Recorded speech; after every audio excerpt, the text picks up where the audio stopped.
importante saisie de matériel de guerre à Gao par les forces alliées et les jeunes patriotes de la ville.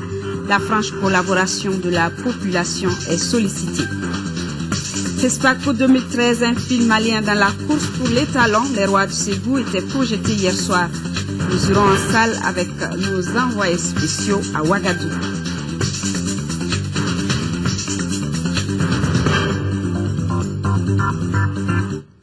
Mesdames et messieurs, bonsoir et bienvenue à cette édition. Les chefs d'État de l'Afrique de l'Ouest étaient en réunion aujourd'hui dans la capitale politique ivoirienne Yamoussoukro. Les discussions portaient sur le fonctionnement de l'institution qui aujourd'hui plus que jamais est confrontée à la gestion de nombreuses crises menaçant la stabilité et la paix en Afrique de l'Ouest. Le Maroc participe à cette réunion en Côte d'Ivoire en tant que pays observateur. Les dirigeants ouest-africains ont aussi discuté du coût de l'opération de la MISMA au Mali, réévaluée à près des milliards d'euros par l'organisation. Le président de la République par intérim, le professeur Dioncounda Traoré, a pris part aux travaux. Nous y reviendrons plus en détail avec nos envoyés spéciaux, Tessira Emmanuel Dambélé et Aruna Diara. Nous sommes mercredi, le Conseil des ministres s'est réuni en session ordinaire sous la présidence du Premier ministre chef du gouvernement Ndiango Sissoko. Après examen des points inscrits à l'ordre du jour, le Conseil a adopté des projets de texte, entendu des communications et procédé à des nominations. Avec moi dans ce studio, Ibrahima Diombele. Bonsoir. Bonsoir à cet Ibrahim. Pour le contenu du Conseil des ministres, à vous le micro. Merci, mesdames et messieurs. Bonsoir et nous commencerons par le chapitre des mesures réglementaires. Sur le rapport du ministre de l'économie, des finances et du budget, le Conseil des ministres a adopté un projet d'ordonnance portant modification de l'ordonnance numéro 09-029 PRM du 25 septembre 2009 portant création de la direction des grandes entreprises, un projet d'ordonnance portant modification de l'ordonnance numéro 09-030 du 25 septembre 2009 portant création de la direction des moyennes entreprises, un projet de décret portant modification du décret numéro 09-537 PRM du 6 octobre 2009 fixant l'organisation et les modalités de fonctionnement de la direction des grandes entreprises, un projet de décret déterminant le cadre organique de la direction des grandes entreprises, un projet de décret portant modification du décret numéro 09-538 PRM du 6 octobre 2009 fixant l'organisation et les modalités de fonctionnement de la direction des moyennes entreprises, un projet de décret déterminant le cadre organique de la direction des moyennes entreprises. Dans le cadre de la gestion des dossiers fiscaux et du contentieux de l'impôt, la Direction générale des impôts, à l'instar de la plupart des administrations fiscales modernes, a adopté une nouvelle stratégie d'organisation des services. Cette stratégie est basée sur la segmentation des contribuables en groupes homogènes et sur la déconcentration du traitement des réclamations formulées par les contribuables. Pour sa mise en œuvre, il a été procédé à la création des centres des impôts, de la direction des moyennes entreprises et de la direction des grandes entreprises. Les seuils de compétences de ces différentes structures ont été fixés en fonction du montant du chiffre d'affaires annuel et réalisé par le contribuable. Un service spécifiquement dédié à la gestion des contentieux de l'impôt a été également mis en place au niveau de chaque direction régionale des impôts et de la direction des impôts du district de Bamako. À la mise en œuvre de ces réformes, il est apparu nécessaire de déconcentrer la gestion du contentieux de l'impôt au niveau de la direction des grandes entreprises et de la direction des moyennes entreprises. L'adoption des présents projets de texte vise à prendre en charge ce besoin de déconcentration en vue de permettre un traitement rapide des dossiers gérés par les deux directions et de sécuriser davantage les recettes budgétaires. Les projets de texte ainsi adoptés modifient les textes régissant la direction des grandes entreprises et la direction des moyennes entreprises, élargissent les missions de ces deux structures à l'activité de gestion du contentieux fiscal et les dotent de moyens humains nécessaires à leur fonctionnement. Au chapitre des mesures individuelles, le Conseil des ministres a procédé aux nominations suivantes au titre du ministère de l'Éducation, de l'alphabétisation et de la promotion des langues nationales. Conseiller technique, M. Diadé Sogoba, planificateur. Inspecteur en chef de l'enseignement secondaire, M. Mamadou Keita, maître de conférence. Au titre du ministère de l'enseignement supérieur et de la recherche scientifique, conseiller technique, M. Oumar Sankaré, maître de conférence chargé de mission, M. Casimir Sangala, juriste. Au titre du ministère de la Justice, conseiller technique, M. Lassana Diakité, magistrat. Inspecteur des services judiciaires, M. Oumarou Bokar, magistrat. Et directeur des finances et du matériel, M. Mahamadou Diara, inspecteur des finances. Au titre du ministère de l'Équipement et des Transports, inspecteur en chef de l'inspection du ministère de l'Équipement et des Transports, M. Mahamadou Diallo, ingénieur des constructions civiles.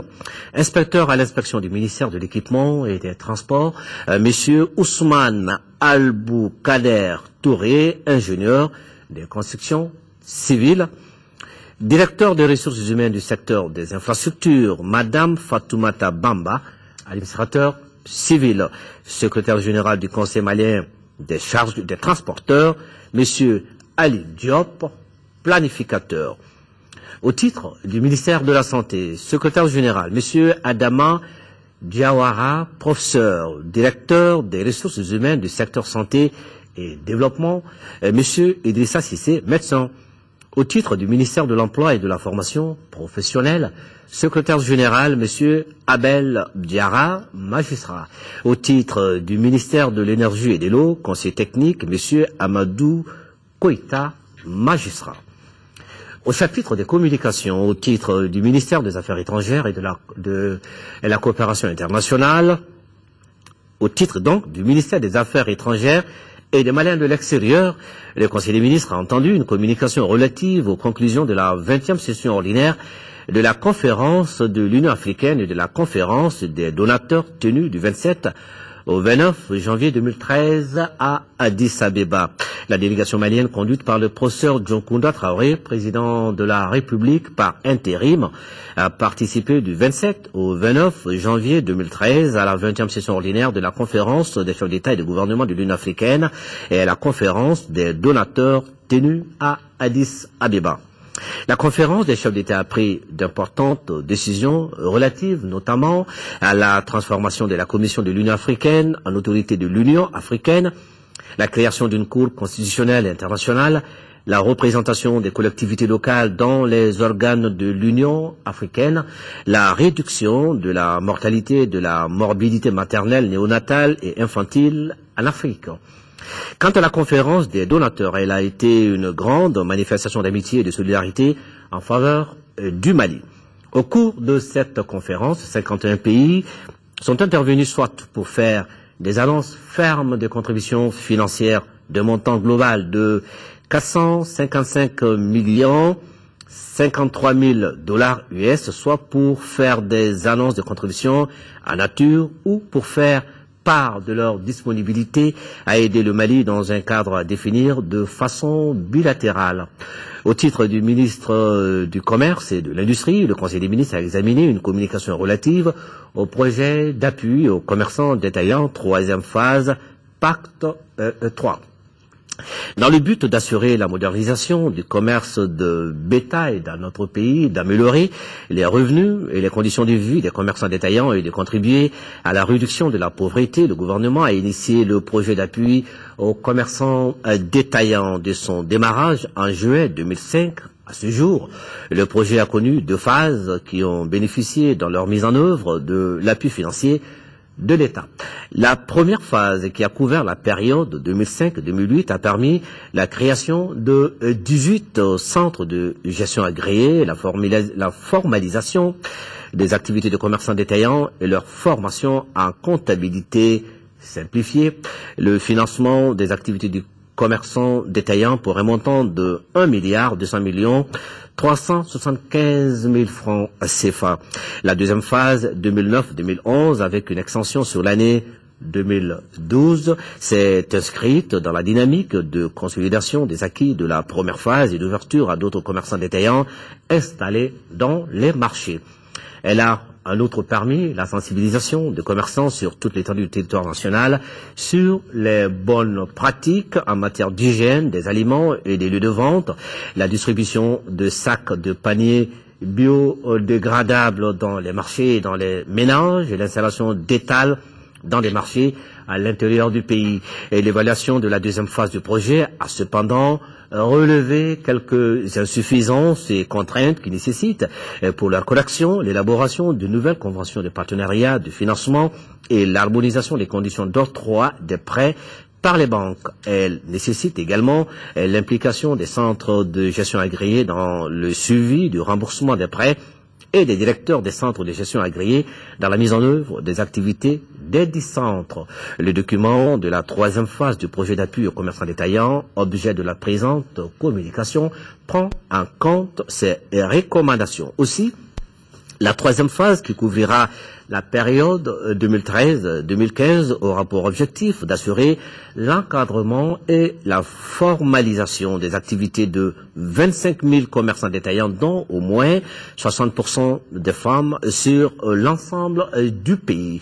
Les activités de cette phase, d'un coût de 4,895 milliards de francs CFA, vont contribuer à renforcer les acquis et à corriger les contraintes et insuffisances relevées durant les 2 premières phases du projet. Voilà ce qu'il fallait retenir donc du Conseil des ministres de ce jour. C'était Ibrahim. Merci Ibrahima Diombele. Vous restez avec moi. Nous poursuivons avec le président de l'Assemblée nationale, le professeur Younousi Touré, qui est à la tête d'une importante délégation de parlementaires maliens en France. Il a été reçu aujourd'hui par le président du Sénat français, Jean-Pierre Bel. L'intervention de l'armée française au Mali, la mise en œuvre de la feuille de route de la transition et les prochaines élections étaient au centre des échanges. Notre correspondant sur place, Makanfin Konati. Prévue pour une demi-heure, la rencontre a duré 60 minutes chrono. La lutte contre le terrorisme, la vie des otages français, la feuille de route de la transition malienne ont dominé les débats. Younousi Touré a tenu à rendre hommage aux 2 soldats français morts au combat au Mali. Nous savons qu'il y a 2 éléments, 2 soldats français qui ont perdu la vie dans ce combat et nous nous inclinons devant leur mémoire. Nous venons de voter il y a environ 1 mois, la feuille de route de transition politique.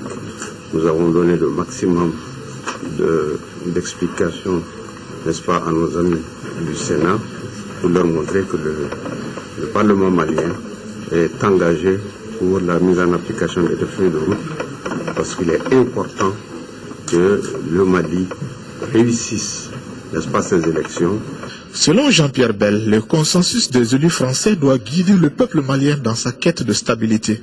Le président du Sénat a réaffirmé le soutien constant des élus français au peuple malien dans cette période difficile et au-delà. Nous voulons être à leur côté pour l'avenir, c'est-à-dire pour la reconstruction qui est absolument nécessaire aujourd'hui dans ce pays, et puis aussi pour le développement économique qui doit suivre et qui est, lui, la condition, je crois, aussi de la stabilité. Pour dire aux Maliens, nous sommes à vos côtés, bien sûr nous l'avons prouvé après la décision du président de la République, mais nous serons encore à vos côtés lorsqu'il s'agira de reconstruire le Mali et de vous aider à mieux encore vous développer. Après le traditionnel échange, le président Younousi Touré a inscrit dans le livre d'or du Sénat français la gratitude des élus et du peuple malien à la France. Notre envoyé spécial nous signale que juste après, le président de l'Assemblée nationale par intérim et la délégation qui l'accompagne ont été auditionnés par la commission défense et sécurité de l'Assemblée nationale française. Les parlementaires maliens ont répondu à plusieurs questions des députés français, des questions relatives au déploiement d'une force internationale, à l'opération Serval, à l'organisation des élections et au retour des réfugiés. Le président de l'Assemblée nationale, le professeur Younousi Touré, en a profité pour faire part à ses homologues français de l'incompréhension des Maliens face à l'absence de l'armée nationale aux côtés des forces françaises à Kidal. La délégation malienne a ensuite pris part à une séance de questions-réponses des membres du gouvernement français. Makanfin Konaté nous donnera dans nos prochaines éditions les détails de toutes ces rencontres. Renforcer une stratégie commune en vue de relever les défis auxquels le Mali est confronté en matière de développement, c'est le but de la réunion de Bruxelles des ministres du développement de l'Union européenne. Initiée par le commissaire au développement de l'UE, de l'Union européenne, elle intervient après l'annonce de la reprise de la coopération avec le Mali. Le Mali était représenté donc à ce rendez-vous par son ministre des Affaires étrangères et celui des Finances qui ont présenté la situation politique et sociale du pays et exprimé les attentes du gouvernement de transition. Nous retrouverons au cours de ce journal notre correspondante sur place, Fatim Diallo. Ici, à Bamako, une mission politique de l'Organisation internationale de la francophonie a été reçue ce matin en audience par le 6e vice-président de l'Assemblée nationale, Khalifa Doumbia. La délégation est au Mali pour recueillir les préoccupations pour la mise en œuvre de la feuille de route. Nous vous proposons d'écouter Van Rossum, émissaire du secrétaire général de l'OIF. Il est au micro de Mamari Kone. Suite justement de cet entretien entre le secrétaire général de l'OIF et le Premier ministre, il a été décidé d'envoyer une mission d'information et de contact. Donc nous sommes ici et nous avons donc rencontré le président et les honorables pour discuter de la situation et discuter que l'accompagnement que l'OIF peut avoir pour cette sortie de crise, notamment quant à la mise en œuvre des engagements de la feuille de route. Qu'est-ce que vous avez proposé donc à l'Assemblée nationale dans le cadre de cet accompagnement? Nous étions là pour écouter essentiellement l'Assemblée nationale, pour écouter leur point de vue sur d'abord l'état de la situation, sur les perspectives, et également ce que sur l'OIF peut faire, étant entendu que l'OIF est venu également avec une mission d'experts. L'OIF a une expérience en matière d'accompagnement du processus électoral, également en matière de consolidation de l'état de droit, en matière de démocratie, de droits de la personne, et cette mission a justement pour objet de déterminer quelles pourraient être les actions de l'OIF, étant entendu que l'OIF souhaite appuyer le Mali dans cette sortie de crise et dans la mise en œuvre de la feuille de route. La MISMA appelle les citoyens à mieux collaborer avec les forces de défense et de sécurité dans leur tâche de sécurisation du pays. Le message a été donné au cours de la traditionnelle conférence hebdomadaire. L'évolution des opérations de traque des terroristes, l'absence de l'armée malienne à Kidal ont été également évoquées. Agali Agagissa. L'autorité militaire de la mission internationale de soutien au Mali, MISMA, entend obtenir une parfaite adhésion des populations aux actions de mise hors état de nuire des terroristes neutralisés par l'armée malienne et ses alliés. Aidons la MISMA à nous aider en signalant tout fait suspect autour de nous, tout mouvement inhabituel dans nos quartiers, toutes les caches d'armes, de munitions, d'explosifs, de bombes, etc. Acceptons de nous soumettre au contrôle des forces de l'ordre aux différents checkpoints afin de contribuer à la sécurisation du Mali. C'est ensemble que nous pourrons bouter l'ennemi hors de notre territoire. Les opérations de sécurisation des axes stratégiques pour permettre le ravitaillement des villes reconquises sont en cours, dira l'officier. Autre temps fort de cette rencontre avec les journalistes, c'est le bilan des affrontements entre soldats tchadiens et terroristes dans l'extrême nord de Kidal. Ces combats ont malheureusement fait 24 morts et 70 blessés du côté de nos alliés tchadiens. La présence des membres du MNLA à Kidal demeure l'une des préoccupations des journalistes. Je peux vous assurer qu'au niveau de Kidal, il n'y a pas un sanctuaire là-bas, il n'y a pas une base militaire qu'on appelle MNLA ou MIA ou ça n'existe pas à Kidal. C'est vrai, on a hâte d'aller à Kidal. On sera à Kidal. Le porte-parole de la MISMA a également apprécié l'appui en logistique et en renseignement des États-Unis, avant de laisser entendre que l'effectif des soldats de la MISMA dépasse aujourd'hui les 6 000 hommes répartis entre les points stratégiques du pays. À Gao, il est demandé à la population une collaboration franche avec les forces de sécurité. Le message a été livré par la cellule d'action civilo-militaire français et malienne au cours d'une rencontre avec la population L'objectif est de sensibiliser davantage les populations pour que la région de Gao retrouve la paix. Envoyés spéciaux Daouda Sidiki Diarra et Massan Doumbia. Depuis ces derniers temps, la ville de Gao est la cible privilégiée des terroristes. Ces attaques ne doivent laisser personne indifférente à la situation. Pour trouver des voies et moyens de sortie des crises, les chefs militaires français et maliens se sont réunis ce lundi pour discuter du sujet avec les populations. Si chaque élu fait son travail, si chaque chef de quartier fait son travail, chaque chef de bande fait son travail, il n'y a pas de raison qu'il y ait des malfrats cachés dans nos maisons. Il n'y a pas de raison. Il n'y a aucune raison. Dans les 48 heures, nous pouvons rendre Gao propre. Et comme ils ne le font pas, moi je les ai appelés à leur conscience. Moi je suis sûr qu'ils sont cachés dans les maisons à Gao parce que je suis sûr d'une chose. C'est vrai qu'ils sont dans les villes, dans les villages voisins. Mais c'est que nous ne devrons pas renier et qu'ils se sont mariés à nos sœurs, à nos filles. Il faudra qu'on les dénonce. Il faut qu'on ait le courage de dénoncer. Et moi j'ai appelé mes conseillers. S'ils ne le font pas, je le dis à votre micro, je démissionne. Devant les notabilités de la cité des Askia, il a été demandé aux populations de coopérer avec les forces de sécurité. La population n'a pas d'armes, c'est nous qui avons des armes. C'est ce que j'ai dit, leur arme, ce n'est que l'information. Qui nous donne des informations, qui nous renseignent. La population est toujours importante dans ce cadre-là. Après leur repli, le village de Kadji serait le fief des djihadistes. Toutes les attaques contre Gao seraient parties de ce village situé en face sur l'autre rive du fleuve Niger. Ils sont venus par un seul lieu, le bord du fleuve, le long du fleuve, par un village qui s'appelle Kadji. C'est là-bas qu'ils sont. Et à chaque fois qu'ils se préparent, qu'ils voient que ça va, ils viennent avec des pirogues, avec tout l'arsenal de guerre. Et puis ils rentrent dans les bâtiments qui ne sont pas habités, qui est la mairie, la police, tout ça. Non, complicité à l'intérieur, il n'y en a pas. S'il y a de complicité, c'est le village du périphérique de Gao, quoi. Sans paix, il n'y a pas de développement. Évitons que Gao ne sombre dans l'insécurité totale. Pour ce faire, l'implication de toutes les populations est demandée. Nous restons à Gao où une importante quantité de matériel de guerre a été saisie. Il se compose d'engins de guerre, de roquettes, de BM-21, d'explosifs, j'en passe. Ce butin de guerre est l'œuvre des forces maliennes et françaises et aussi des jeunes patriotes de la région. Envoyés spéciaux, Daouda Sidiki Diarra, Massa Doumbia.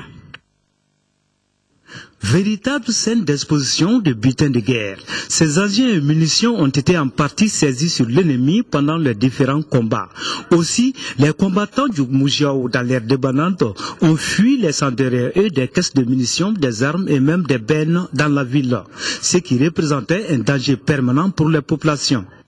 Si on a des ogives qu'on peut lancer, des obus d'artillerie loin, et qui n'est pas normal à être possédé par la population civile. Donc en face, ça nous donne une idée d'une armée, en fait des organisations qui ont la capacité d'une armée, la capacité de destruction de toute une armée. Donc c'est des moyens importants de destruction et par ce qu'ils ont à leur possession. Il y a certains stocks qui sont des stocks de l'armée malienne. Et quand je dis stock de l'armée malienne, volontairement ce n'est pas des trucs laissés sur place. Parce que comme vous le savez, en fait l'historique un peu de la chose, il y a eu des défections massives aussi, avec des capacités militaires maliennes. Donc on retrouve parmi ces lots. Et au niveau de la sous-région, on a retrouvé des caisses de munitions qui provenaient d'autres pays limitrophes. Ces matériels ont été récupérés par les forces maliennes, françaises et les jeunes patriotes de Gao. Ces jeunes ont récupéré 6 roquettes de BM-21 après le départ du Moujiao. Dans les lots du matériel saisi, on retrouve des obus de canons de char, des lance-roquettes anti-char, des explosifs, 2 paniers de chargement, de roquettes d'hélicoptère, un mortier de 82 mm avec ses obus entre autres. Ceci est un premier lot du matériel saisi par les forces présentées à Gao, lesquelles forces continuent toujours à mener des opérations de sécurisation dans la ville de Gao. Nous poursuivons avec ce communiqué du ministre de l'économie, des finances et du budget qui informe le public que la situation du compte bancaire ouvert à la BDM-SA intitulé Appui aux forces armées présente à la date du 22 février 2013 un solde d'1 533 243 francs CFA. Le ministre de l'économie, des finances et du budget profite de cette occasion pour renouveler sa profonde gratitude à l'ensemble des généreux donateurs et les informer que la liste complète des donateurs figure sur le site web du ministère de l'Économie, des Finances et du Budget. Pose de la première pierre de la société minière canadienne Robex dans les communes rurales de Ntikuna et de Fenkolo-Ganadougou. C'était en présence des ministres des Mines, de l'Emploi et de la Formation professionnelle et du Logement, des Affaires foncières et de l'Urbanisme. Envoyé spécial Abdrahman Meiga. En procédant à la pose de la première pierre de la mine d'or de Nampala dans le cercle de Sikasso, le ministre des Mines donne un coup d'accélérateur à l'atteinte des objectifs de son département, à savoir faire du secteur minier le moteur de la relance économique au Mali. Ce projet dénommé Nampala SA entreprend sur ce site les travaux préalables pour une exploitation de 345 000 onces d'or, et cela pendant 10 ans. D'un coût de réalisation de 53 millions de dollars, soit plus de 26 milliards 500 millions de francs CFA, le projet Nampala SA injectera dans l'économie locale plus de 9 milliards de francs CFA. Avec une production de 5 200 tonnes par an, une teneur moyenne de 0,70 grammes par tonne, un taux de cyanuration de 0,43 kg à la tonne et un taux de découverture de 0,55, cette mine est la moins polluante qui soit en date au Mali. La société junior canadienne Robex entreprend sur le site de 125 km² un certain nombre d'activités,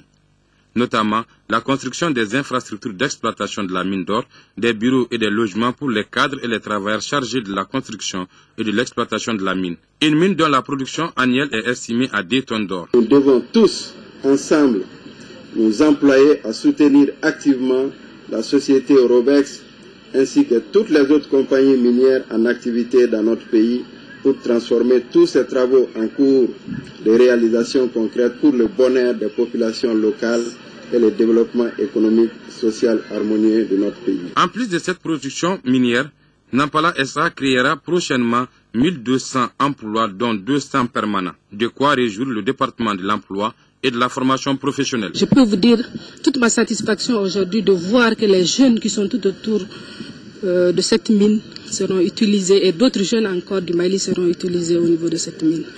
Nous prenons l'engagement aussi de les accompagner pour que leur insertion soit totale dans le cadre de la formation, dans le cadre du suivi. Pour gagner son pari d'entreprise citoyenne, Robex estime qu'il faut la promotion de 3 facteurs. D'abord, l'appropriation des opportunités offertes par cette activité minière au profit des populations locales. Ensuite, un bon investissement des revenus de l'activité minière. Et enfin, la consolidation de la paix et de l'entente dans l'environnement géographique de la mine. Un puits-citerne à Nélou et un micro-barrage pour le maraîchage à Messa dans le cercle de Kolokani ont été inaugurés, réalisés par le programme d'appui au développement communautaire PADEC. Ces infrastructures soulageront certainement les tâches des femmes de ces localités. Envoyés spéciaux Mamadou Bakayoko et Adama Kamara.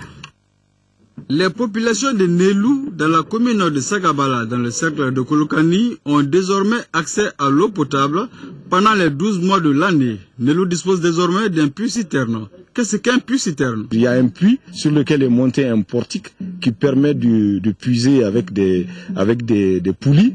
Et à côté de ce puits, nous avons des abreuvoirs pour les animaux. Et à côté de ces abreuvoirs, nous avons aussi une aire de lavage qu'on appelle couramment le lavoir, où les femmes peuvent faire la lessive. Et cette aire de lavage, elle est munie d'un puisard pour récolter les eaux usées et assurer l'hygiène autour du point d'eau. Vrai outil de développement communautaire, le PADEC n'a pas oublié de réaliser un micro-barrage à Messa, toujours dans le cercle de Kolokani.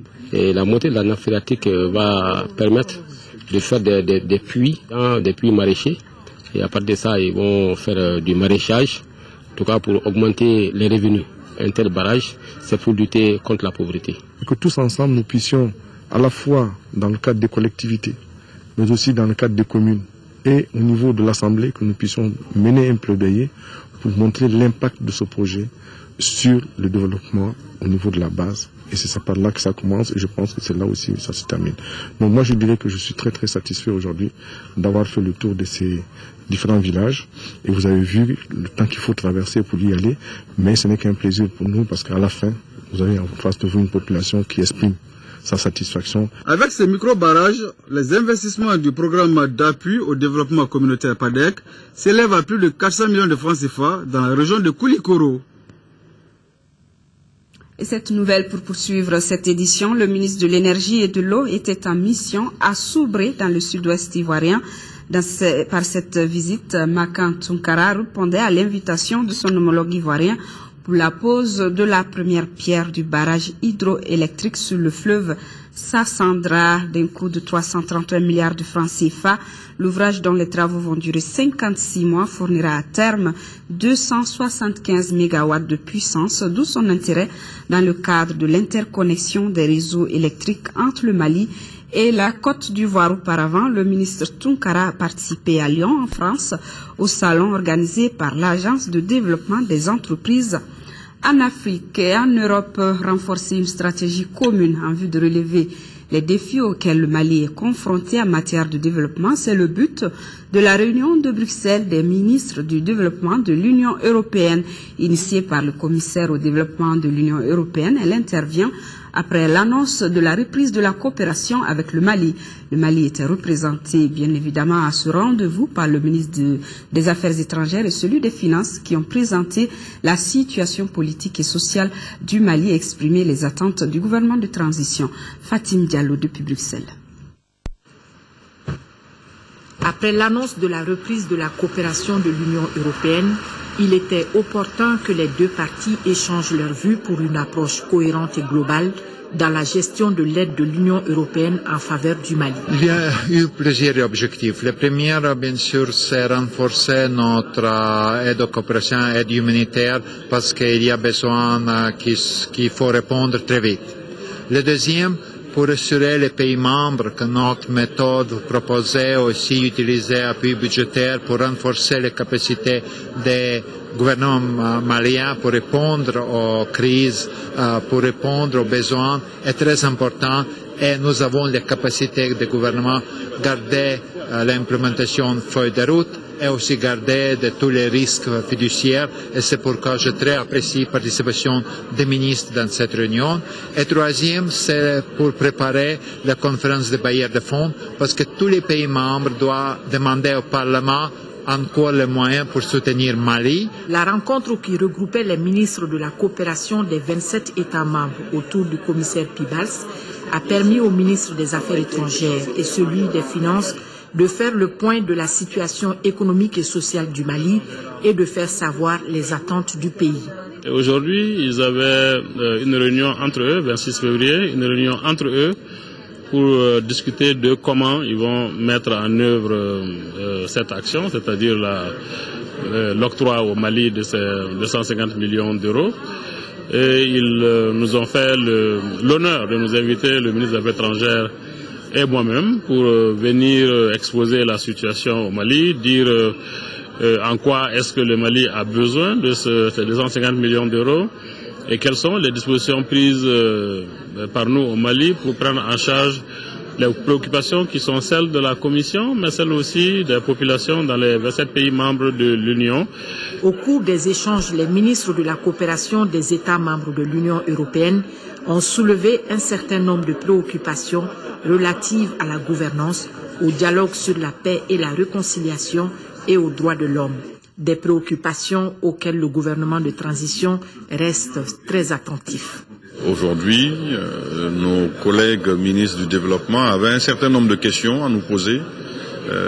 Ils étaient en attente d'un certain nombre d'assurances par rapport au gouvernement de transition, par rapport au processus politique et aussi par rapport à toute la technicité et l'efficacité que nous allons mettre pour l'utilisation des moyens qui vont être certainement mis à notre disposition.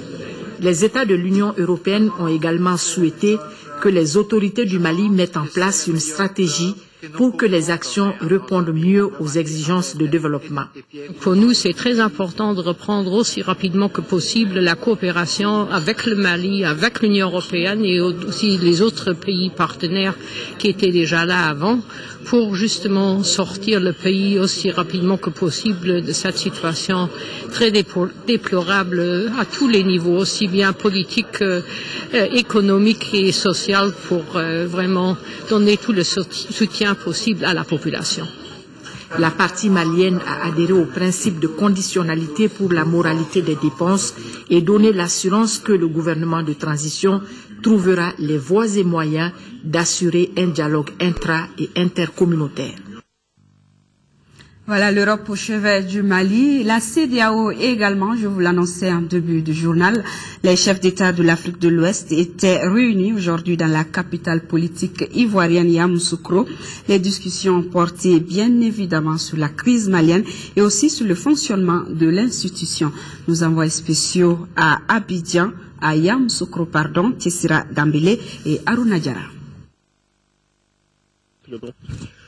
Une minute de silence au début du sommet en hommage à tous les soldats tombés sur le champ de l'honneur dans la lutte contre le terrorisme. Le Mali est sur toutes les lèvres à ce 42e sommet de la CEDEAO. L'organisation note l'amélioration de la situation au Mali avec la libération progressive des régions nord, l'adoption d'une feuille de route, la promulgation d'un calendrier électoral à Bamako. La CEDEAO qui compte lancer un appel aux partenaires en vue de financer le déploiement des 8000 hommes de la MISMA pense déjà à l'après-guerre. Il nous faudra également nous pencher sur la transformation de la MISMA en une opération de maintien de la paix, dotée d'un mandat approprié et des capacités de soutien robustes à la hauteur du défi. L'adoption de la feuille de route et la promulgation du calendrier électoral par le gouvernement de transition permettent d'envisager légitimement la normalisation institutionnelle du pays. Mais il faudra aller plus loin vers la réconciliation et le dialogue national pour sceller définitivement la paix. La CEDEAO, qui a déjà déployé 73% de la MISMA sur le terrain, s'intéresse aux droits de l'homme dans le nord du Mali. Mais la mobilisation d'environ 298 milliards de francs CFA promis le mois dernier à Addis Abeba reste une priorité. On tire les leçons du passé et du présent pour réformer l'organisation sous-régionale. S'agissant de la lutte contre le terrorisme, notre conférence devra veiller à doter notre sous-région des instruments modernes lui permettant de mieux répondre à la menace terroriste. C'est pourquoi il est recommandé au sommet pour adoption la stratégie antiterroriste de la CEDEAO et son plan de mise en œuvre, ainsi que la déclaration politique et la position commune contre le terrorisme. C'est ainsi que de grands changements sont attendus au sein de la commission de la CEDEAO, changements pour faire d'elle un outil opérationnel efficace, permanent et plus à l'écoute des populations. La CEDEAO a également salué l'amélioration de la situation en Guinée-Bissau où les autorités de la transition sont allées vers l'ouverture. Selon les termes du président Ouattara, la situation de ce pays doit être réévaluée et les sanctions levées. Actualité nationale, le ministre de l'Action humanitaire, de la solidarité et des personnes âgées en tournée dans la région de Caille a remis du riz, du sucre et des moustiquaires aux déplacés du nord à Diema. La remise a été suivie d'une rencontre avec les élus de Diema. Les échanges ont porté sur le projet du programme d'appui au développement communautaire PADEC. Le ministre de l'Action humanitaire, de la solidarité et des personnes âgées à Diema, qui a profité pour remettre quelques dons aux déplacés des régions du Nord dans la localité. En 5e région, Save the Children, à travers son programme humanitaire, vient d'apporter un lot de médicaments à l'hôpital Sominé de l'eau de Mopti. La cérémonie de remise de médicaments a été couplée à un cadre d'information et de sensibilisation initié par le réseau des communicateurs traditionnels. Aminata Touré depuis Mopti. Cette remise de dons d'équipements médicaux à l'hôpital Sominé de l'eau de Mopti du projet humanitaire de Save the Children, couplée à la caravane humanitaire de sensibilisation sur la fréquentation des services de santé dans les zones d'intervention du projet, vise de façon spécifique à répondre aux besoins sanitaires des populations et à permettre aux enfants vulnérables d'aller à l'école. Selon les estimations du Haut Conseil aux réfugiés, 90% des personnes déplacées sont hébergés dans les familles d'accueil dans les régions de Ségou, Mopti, Gao et du district de Bamako. Ce qui provoque en conséquence une grave crise humanitaire avec une forte pression sur les ressources limitées des communautés d'accueil. Pour un coût de plus de 8 millions de francs CFA, ces dons de médicaments composés entre autres de bétadine, de métronidazole, d'artéméter injectable vient à point nommé selon les responsables de l'hôpital. Nous les remercions de ce geste considérable humanitaire en les rassurant de l'utilisation judicieuse de ces dons au bénéfice de tous les blessés de guerre, des déplacés et des enfants. Nous sommes le baromètre de la société. Et quand il y a déchirure, nous devrons être là pour trouver la solution. Et dans la recherche de cette solution, nous avons pu trouver le partenaire stratégique qui est Save the Children, qui a cru à ce que nous avons dit et qui nous a accompagnés. Pour le représentant du gouverneur Mamadou Gaussou Traoré, ce geste vient à point nommé en cette période de crise. Les caravaniers constitués des communicateurs traditionnels et des professionnels des médias effectueront des visites à domicile et animeront des séances de groupe à l'intention des personnes déplacées et de leurs familles d'accueil, entre autres. Nous sommes toujours en 5e région où le partenariat entre le Conseil régional de Mopti et le Conseil général d'Ille-et-Vilaine en France profite bien aux populations déplacées des cercles de la région et aux familles d'accueil. Elles viennent de recevoir gratuitement 60 tonnes de vivres. Le compte rendu depuis Mopti de Jules Sambou Sissoko. 60 tonnes de mil gracieusement offertes aux populations déplacées des cercles de Douanza, Ténokou, Youarou et aux familles d'accueil à Mopti et Sévaré. C'est le geste de solidarité du Conseil régional de Mopti sur le financement de son partenaire, le Conseil général d'Ille-et-Vilaine en France. Je voudrais, à travers le personnel de la coopération présent à Mopti, exprimer toute ma gratitude au Conseil général d'Ille-et-Vilaine pour ces gestes de solidarité à l'endroit de nos populations. Cette donation s'ajoute à un premier geste de 67 tonnes pour contribuer à améliorer le quotidien des bénéficiaires. Cela montre que le Mali est solidaire, donc tous ses fils sont solidaires. Ce qu'ils viennent de faire, c'est une manière d'atténuer nos souffrances, nos peines. Cela nous remonte beaucoup. Le partenariat fécond entre les deux conseils a été salué par le gouverneur de région qui a tenu à assister à cette cérémonie significative. Mes vifs remerciements au nom des bénéficiaires, au nom du gouvernement à Ille-et-Vilaine pour ce geste combien noble de solidarité qui s'inscrit dans une longue liste d'actions en faveur des populations de Mopti. La remise symbolique a donné le temps à toute une journée de distribution aux bénéficiaires. Pour de meilleures conditions de vie et de travail des soldats maliens, une délégation du comité militaire de la réforme des forces de défense et de sécurité vient de rencontrer au centre d'instruction Boubacar Sadassi de Koulikoro les différentes corporations de la 2e région. Le compte rendu de Fousseni Tunkara. Cette mission, conduite par le chef d'escadron Moussa Mantene Kamara, voulait non seulement échanger avec les différentes corporations de la région de Koulikoro sur leurs préoccupations, mais aussi les informer des mécanismes de fonctionnement du comité militaire de suivi de la réforme des forces de défense et de sécurité. Créée le 29 juin 2012, cette nouvelle structure dirigée par le capitaine Amadou Aya Sanogo a été investie dans la plénitude de ses prérogatives le 13 février dernier. Le comité militaire de suivi de la réforme des forces de défense et de sécurité a pour mission de participer à l'élaboration du programme de réforme des forces de défense et de sécurité en collaboration avec les ministres chargés de la défense et de la sécurité. Assurer le suivi de la mise en œuvre de ces réformes. Procéder à leur évaluation. Au cours des échanges, les participants ont évoqué des difficultés relatives au manque de moyens logistiques, de casernes et d'insuffisance de renforcement des capacités des différentes unités. À ce sujet, le chef de la délégation dit avoir pris bonne note. Nous ne manquerons pas, dès notre arrivée, de faire cette proposition pour remonter toutes les recommandations qui ont été formulées par les différents services, les différents corps acquis des droits. L'officier informe ses frères d'armes d'un certain nombre d'activités effectuées par le comité, dont la réhabilitation de 19 BTR 60, 40 engins blindés et l'acquisition de 300 armes individuelles au profit du ministère de la Défense et des anciens combattants.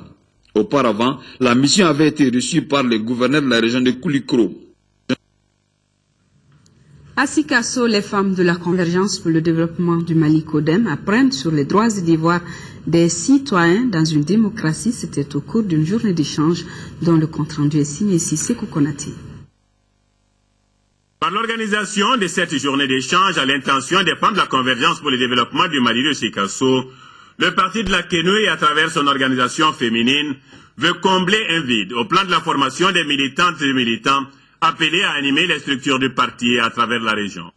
Notre parti, la CODEM, en initiant cette session de renforcement des capacités des femmes leaders de Sikasso, en connaissance et compréhension des institutions du Mali, des droits et devoirs des citoyens dans une démocratie, veut montrer sa maturité et son souci permanent de se doter d'hommes et de femmes politiquement bien formés, aptes à répondre aux exigences du jeu démocratique. La connaissance des institutions de la République, les droits et devoirs du citoyen dans une démocratie sont les thèmes développés au cours de la rencontre de Sikasso. Une démarche d'une grande importance pour le bureau national de la CODEM. Nous savons que notre participation à la construction démocratique passe par l'émergence du leadership féminin. Nous invitons les femmes à se mobiliser en vue de la préparation des élections à venir, ce qui passe obligatoirement par la réconciliation des cœurs et des esprits au regard de la grave crise politico-sécuritaire que connaît le pays. Les délégués venus de toutes les sections de la région auront donc la charge de la démultiplication des connaissances ainsi acquises pour permettre au parti de la Kenoué d'atteindre ses objectifs prioritaires à l'orée des échéances électorales. La mise en place d'une coordination régionale des femmes CODEM de Sikasso sanctionnera la rencontre du Kénédougou. Retour à Bamako, le bureau d'études au assainissement en Afrique, ex-CREPA, et la mairie de Maxéville en France ont signé ce matin un contrat d'études visant la promotion de l'assainissement dans 3 communes du district de Bamako. Le maire de Maxéville nous parle des enjeux de cette étude. Il est au micro de Ramata Konati. Le contrat consiste à étudier concrètement comment aborder dans les communes 3, 5 et 6 de Bamako l'assainissement avec une connaissance meilleure des habitudes de vie des populations. C'est une étude qui a été déjà préparée depuis plusieurs mois et qui va commencer maintenant. Les résultats doivent aboutir à ce que les situations de l'assainissement soient meilleures dans les quartiers de Bamako. Mais certes, il y a un rôle de la mairie, mais il y a un rôle des habitants, il y a un rôle des familles, il y a un rôle des GIE. Et il faut bien définir quel est le rôle de chacun et comment il y a une complémentarité pour que ça soit efficace. Si on ne fait pas d'efforts importants pour améliorer justement la situation de l'assainissement, eh bien on coupe la possibilité d'avoir de l'eau propre à la consommation dans les années qui viennent. Donc la santé des populations, la ressource en eau pour qu'elles puissent utiliser cette eau dans leur vie quotidienne, à la fois avec une bonne qualité, à la fois en quantité suffisante, ce sont les 2 raisons qui poussent à ce qu'il y ait des investissements forts dans ce domaine de l'assainissement. Et les mairies sont partantes et nous essayons de faciliter au travers de la coopération décentralisée le travail de chacune des mairies et d'avoir les meilleurs experts pour travailler dans ces domaines-là. FESPACO 2013, le Mali à l'honneur hier soir avec la série Les Rois du Ségou saison 2. Cette production historique est sélectionnée dans la catégorie des séries télévisées. Était présent à la projection le ministre de la Culture malien. Nos envoyés spéciaux à Ouagadougou, Tchédje Kamara, Souleymane Kenza Sidibé et Modibo Soare. 3 épisodes de 26 minutes, c'est la version projetée en compétition officielle au Festival panafricain du cinéma et de la télévision de Ouagadougou, édition 2013. La série intitulée Les Rois des Ségou est une mise en scène attrayante qui a vu la participation de plus de 250 comédiens et interprètes connus et anonymes du Mali. L'histoire met en scène les différents rois qui se sont succédés au trône, de Monzon Diarra à Damonzon en passant par Bina Ali et bien d'autres. Le fait d'être ici, c'est déjà un prix. Parce que pour moi, le fait de voir l'œuvre que tu as pu faire dans l'obscurité avec des comédiens et des techniciens, voir que des gens se déplacent pour venir voir la presse internationale. C'est une reconnaissance d'être présélectionné ici. Le thème central de la série est le coup du risque, les actes de bravoure, les faits d'armes. Chacun des souverains cherche la gloire et le bonheur pour son peuple, ce qui entraîne des querelles et les disputes fréquentes. Dans certains épisodes, l'amour-propre d'un prince déclenche un conflit, un drame, un complot, une guerre. Au sortir de la projection, le public et des professionnels du 7e art apprécient l'œuvre. Je trouvais qu'il y avait du rythme, il y avait de très jolis dialogues et il y avait un beau jeu d'acteurs. Les événements se suivent avec une cadence et un rythme qui sont très intéressants. Je trouve que on va vers le professionnalisme et je suis sûre que lorsque cette série est passée, elle devait concurrencer toutes les autres séries étrangères. Je suis venu pour marquer le soutien du gouvernement au cinéma malien. Et vous autres qui êtes là, vous assistez dans les compétitions que vous êtes en train de faire. Je crois en ce film, c'est pourquoi je suis venu assister ce soir et apporter tout mon soutien aux réalisateurs et à l'ensemble des acteurs qui y ont joué. Soutien sans faille donc du ministre de la Culture à la délégation malienne qui garde évidemment un grand espoir d'amener des prix à l'issue de cette 23e édition du FESPACO. Case des métiers, c'est le nouveau-né de Fanaday Entertainment. Ils l'ont annoncé au cours d'une conférence de presse ce matin. Voyons de quoi s'agit-il exactement avec Fatoumata Kone. Case des métiers est une émission de télé-réalité produite par Fanaday Entertainment et diffusée sur les antennes de l'ERTM. Les initiateurs de l'émission ont organisé une conférence de presse ce mardi. C'était pour échanger avec la presse sur le contenu de l'émission. Il faut donner une autre philosophie à la jeunesse et leur inculquer l'amour du travail et aussi les pousser à découvrir les différents corps de métier. Parce que Case des métiers va rentrer dans les détails de chaque corps de métier auquel nous allons nous attaquer. À chaque édition, son domaine précis. Et cette première édition est axée sur l'animation. Ici, les thèmes retenus sont la présentation, le style vestimentaire, le savoir-faire et le savoir-être seront étudiés. Il y a également l'élaboration des CV et des lettres de motivation, entre autres. Nous avons décidé de nous attaquer au métier d'animation. On peut appeler ça la recherche d'un animateur. Chaque édition va porter sur un corps de métier. Maintenant, les jeunes vont s'affronter et la caméra va les suivre, montrer aussi leur assiduité dans le travail, leur esprit d'équipe, leur courage et surtout leur abnégation à gagner cette édition. Fanaday Entertainment est une agence de communication qui a lancé plusieurs émissions de télé-réalité, dont Case Sanga et Case Saramaya. Fin de course pour un braqueur de grand chemin à Kita. Il avait sur lui plusieurs documents administratifs, dont une carte professionnelle d'agent de police et une autre d'agent de douane. Le compte rendu depuis Kita de Djigia Mohamed Fabrice. Ouf de soulagement désormais sur les populations, puisque le commandant d'armes de la place Aliou Touré, commandant la compagnie de gendarmerie de Kita et ses hommes l'ont cueilli les armes à la main. Il opérait en tenue gris avec un galon d'adjudant-chef, un sifflet et un fusil avec une carte d'identité de la douane.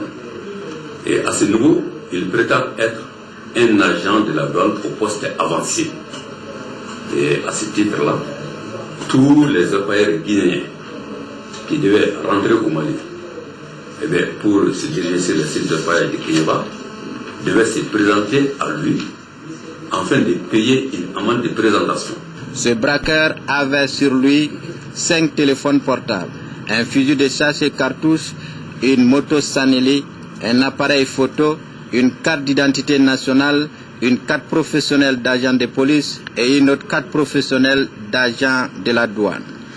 Outre cet arsenal, il détenait des documents d'arrêté portant avancement d'échelon du personnel de police. Occasion pour le commandant de la compagnie de réitérer l'appel aux populations à collaborer avec les forces armées de sécurité pour mener à bien les missions régaliennes de protection des individus et de leurs biens. Et voilà, c'est la fin de cette édition. Merci de l'avoir suivi. Retrouvez demain 10h-13h Nyanya Aliou Traoré pour les éditions du soir. Vous serez en compagnie de Amara Malé Diallo. Excellente nuit à tous.